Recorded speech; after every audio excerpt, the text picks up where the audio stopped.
বৃন্দাবনের কুয়াশায় ঢাকা সবুজ মাঠ। কৃষ্ণ আর বলরাম পাশাপাশি হাঁটছে, দুজনের মুখেই হালকা হাসি। দূরে পাখির ডাক, ভোরের নরম আলো, শিশির ভেজা ঘাস। সেই মাঠেই গাছের পাশে কৃষ্ণ মুচকি হেসে বলরামের দিকে তাকিয়ে কথা বলছে। দাদা, আজ মাখন চুরি হবে?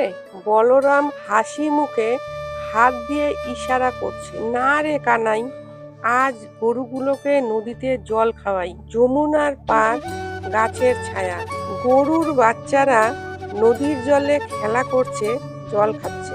এক পাশে দাঁড়িয়ে কৃষ্ণ বাঁশি বাজাচ্ছে। বলরাম গাছের ছায়ায় ঠ্যাস দিয়ে দাঁড়িয়ে ছোট্ট ভাইয়ের হাসি মুখ দেখছে। কৃষ্ণ আর বলরাম পাশাপাশি দাঁড়িয়ে গরুগুলোর দিকে তাকিয়ে হাসছে।